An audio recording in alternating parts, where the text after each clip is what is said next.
La Biblia dice en Génesis capítulo 1, versículo 26, dijo Dios, hagamos al hombre a nuestra imagen, conforme a nuestra semejanza, y tenga potestad sobre los peces del mar, sobre las aves de los cielos, sobre las bestias, sobre toda la tierra y sobre todo animal que se arrastre sobre la tierra. Creó Dios al hombre a su imagen, a imagen de Dios lo creó, varón y hembra los creó.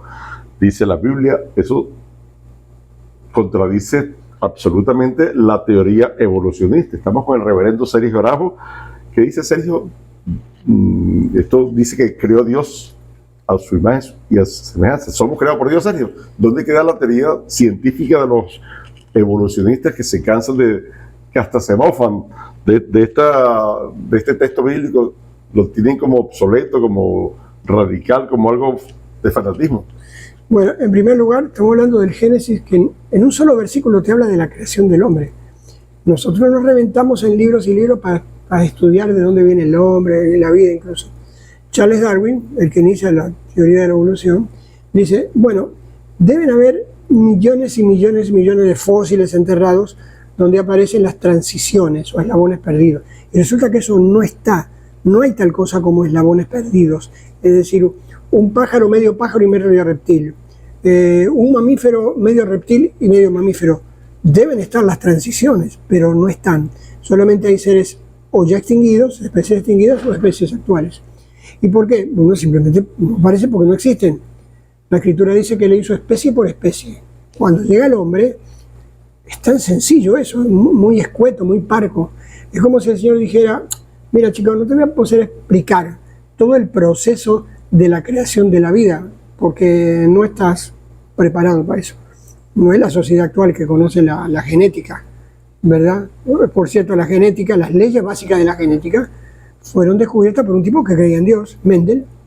Gregory Mendel, un sacerdote. Un sacerdote, y nadie le paraba, porque él hizo sus estudios y sus reglas cuando mezcló semillas y hizo un análisis y lo tenían ahí botado, un libro en la oscuridad. A alguien se le ocurre entrar en lo que fue la pieza de Mendel, saca el libro, desempolva y dice, oye, pero esto acá tiene mucho sentido. Y lo empiezan a cotejar con los estudios que hacían a principios del siglo XX y se dan cuenta que lo que el tipo estaba diciendo tiene lógica, son las leyes de Mendel, que la usa la genética moderna. Pero el tipo creía en Dios, es decir, el padre de la genética era creyente. El padre de la genética, ¿por qué no vuelven los genetistas después vuelven a lo que es su padre, Mendel? Entonces, en ese texto me está diciendo cosas muy escuetas, muy simples, muy básicos, que Dios creó al hombre y lo hizo a su imagen, separado de todas las demás especies, ¿sí? Cada especie separada, y esta la hizo aparte, que tiene ciertas características semejantes a los mamíferos, sí, es verdad, pero la hizo aparte. Para entender esto tenemos que ir, porque en una forma retrospectiva, la Escritura va al capítulo 2 y dice, estos son los orígenes del cielo y la tierra. Entonces, lo que te hace Génesis, primero te da una visión general de cómo fue creado todo. Por ejemplo, varón y hembra los creó. Pero después va para atrás y te dice, fue creado el hombre del polvo de la tierra. ¿Y dónde está la mujer? No la hizo todavía. Es una visión retrospectiva. Como te dijera, ¿cómo se hace este vaso? Bueno, este vaso se derrite arena y se pone a fraguar en una fragua, se derrite y se le da forma. Ya, listo. Ah, no, pero explícame con detalle. Ah, bueno. Se busca un tipo de arena, una mezcla de silicio con no sé cuánta de carbón y no sé. Luego se pone a la temperatura tal en una fragua de carbón de coque. Y luego se pasa por un proceso de tal.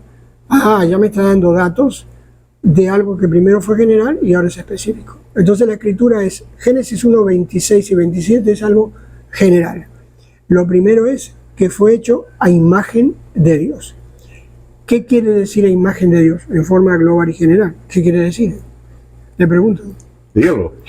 Yo le pregunto, ¿qué quiere decir? Tú le preguntas a cualquiera, ¿qué quiere decir imagen de Dios? Bueno, que tenemos un espíritu adentro, ¿no? Está bueno, ¿y cómo se come eso? Bueno, que hay una cosa adentro, que es una cosa de Dios. Todavía no me lo puedo comer. Bueno, pero es que es complejo. Dios tiene dos manos y dos pies. Ah, sí, es como que tiene mano y dedo y ojo. ¿Y cómo es? Explícame. No lo pueden explicar. Pero la Escritura lo dice. Imagen de Dios. Ahora, lo que yo te voy a plantear ahora es algo, ¿cómo se llama? Una hipótesis o puedo hacer una especulación. Lo voy a tratar de hacer. Una doctrina.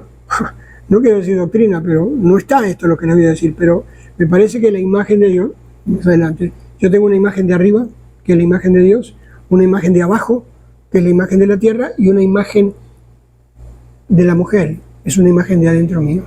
Tengo 3 imágenes. El 3 va a aparecer por todos lados acá. Por ejemplo, la imagen de Dios.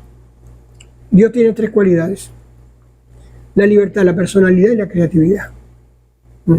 Y resulta que yo tengo 3 cualidades: la libertad, la personalidad y la creatividad. Esa es una imagen divina de arriba. Si yo sigo dividiendo en 3, resulta que forma una corona. Por ejemplo, si hablo de la personalidad, yo tengo 3 aspectos de mi personalidad. El subconsciente, algo que está escondido y nadie puede saber. Aparecen los sueños, sale de golpe, pero yo no tengo acceso al subconsciente. Luego el consciente, es decir, tú puedes ser consciente de una sola cosa. Y por tercer lugar, el inconsciente, es decir, que la mente tiene capacidad para ver alrededor mío cosas que tú no estás consciente, pero si escuchas un ruido muy duro, el inconsciente te avisa y dice, oye, hay un ruido rudo, y tú vas y te das vuelta. Esa es la parte inconsciente. El inconsciente también tiene que ver con aspectos de mi propio cuerpo. Yo no controlo los latidos del corazón. Controlo semiautomáticamente mi respiración, pero cuando me voy a dormir me olvidé. ¿Quién respira? Automático, mi inconsciente. Es decir, hay procesos que yo no soy consciente, pero funcionan. Bueno, resulta que Dios tiene cosas escondidas. Las cosas escondidas pertenecen al Señor nuestro Dios. Dios tiene cosas conscientes y tiene cosas que yo a Él no llego. Es decir, hay aspectos de la personalidad de ellos que yo no capto. Y yo soy así. Tengo 3 aspectos. Soy una persona consciente de mí mismo. Tengo una identidad basada en consciente, subconsciente, inconsciente. Tengo cosas extrañas y ocultas. Y Dios también es así. Por el otro lado tengo libertad. ¿Qué es la libertad? La capacidad de tener voluntad propia, decidir cosas y actuar. Entonces, voluntad, decisión, acción. Eso lo tiene Dios. Y por último, la creatividad. Dios crea cosas y yo también. La diferencia es que Dios crea cosas a partir de la nada y yo creo cosas a partir de algo que ya fue creado previamente.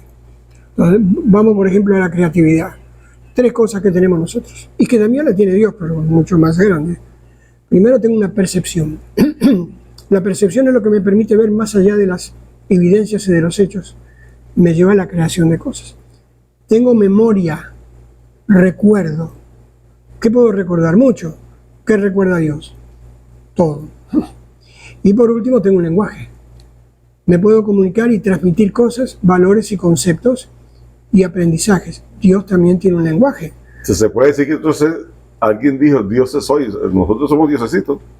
Somos una imagen de Dios, porque somos limitados en todas esas cualidades y características. De ningún lado dice que yo sea un Dios. Soy una imagen de Dios. Y así yo puedo seguir desarmando todo. Si estoy hablando, por ejemplo, del lenguaje. Lenguaje, percepción y memoria. Me voy al lenguaje, por ejemplo. Bueno, el lenguaje tiene 3 aspectos básicos.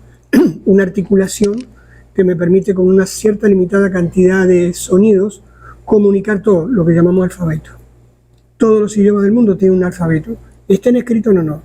A una limitada cantidad, entre 25 y 35 sonidos. Yo con eso puedo expresar absolutamente todo.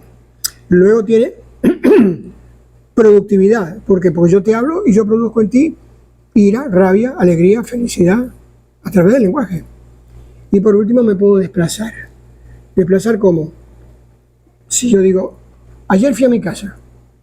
Bueno, ¿cómo me desplacé? Ayer me desplacé en el tiempo. Me desplacé en la distancia. Mi casa, me desplacé en un espacio. Las 3 dimensiones del universo. Tiempo, distancia y espacio. Y sigo y lo divido en 3. Entonces ya tienes una imagen de Dios. Esa imagen basada en 3 aspectos que Dios lo tiene y los cuales vamos desarrollando nuestra personalidad en una forma muy semejante a la personalidad de Dios. No lo dice la Escritura, lo estoy tratando de decir con una evidencia lógica y lo más científica posible. Y eso frontalmente contradice entonces la evolución. Por supuesto, somos una imagen directa de Dios y no un proceso evolutivo que va hacia atrás en mamíferos, reptiles, aves, hasta lo unicelular y hasta moléculas a partir del carbono. Se lo contradice. Cada uno es separado. De hecho, no hay una relación.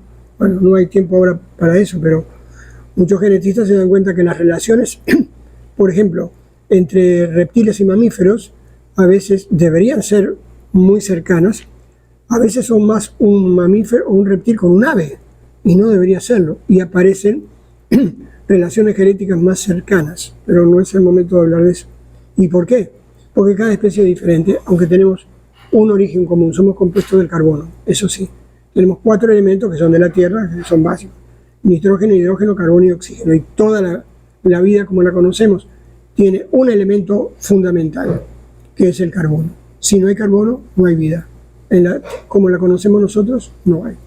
No hablemos de otra vida espiritual, Ahora, nada de eso, vida física. Si Dios creó al hombre conforme a su imagen y semejanza, ¿por qué hay seres humanos más desarrollados que otros mentalmente, más inteligentes? ¿A qué se debe eso? Eso nos habla de nuestra próxima lección, la historia, la caída. El hombre fue creado de una manera tal que era perfecto, pero pasó algo. Algo sucedió. Ah, ok. La caída, otro de los temas que próximamente estaremos haciendo una entrega. Muchas gracias, Sergio. Gracias a ustedes por la sintonía. El Dios de Abraham me los acacha las turros de ricas y abundantes bendiciones. Gracias, reverendo Sergio Arajo. Igualmente a ti y a todos los que nos escuchan.